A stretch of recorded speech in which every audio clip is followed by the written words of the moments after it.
Bienvenidos a un nuevo vídeo del canal de Piezas Bien. Voy a hacer un vídeo corto, pero que me parece muy interesante, respondiendo a una pregunta que me habéis dejado.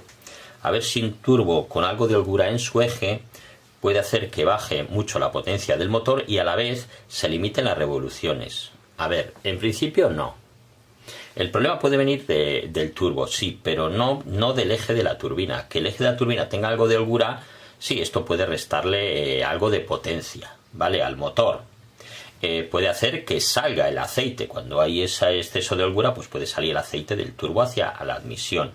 Pero ya si está perdiendo potencia y además la otra pista es que se limitan las revoluciones, es porque la ECU está protegiendo el motor. Y eso sería más probable que fuera, si fuera un problema de turbo, que fuera porque la geometría variable está obstruida y no puede controlarla la ECU, el ordenador del vehículo, ni siquiera desactivando la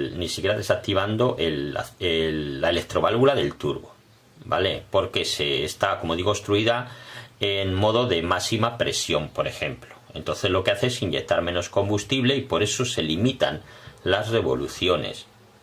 Sería más probable, como digo, eso, que fuera un problema de geometría variable obstruida, o incluso en turbos con geometría fija, pues que el wastegate puede ser también que se haya atascado, ¿vale? La válvula de descarga, pero también puede ser incluso el actuador del turbo que tenga problemas.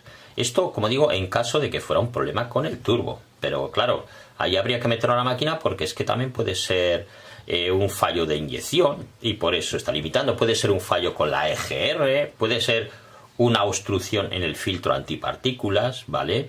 Pero ya digo que es muy poco probable que porque tenga algo de holgura el eje de la turbina, el motor pierda mucha potencia y a la vez se limiten las revoluciones, ¿vale? Comprobar eso otro. Bueno, aquí os dejo este vídeo cortito. Si os ha sido de utilidad, pues no olvidéis dar un like y suscribiros al canal.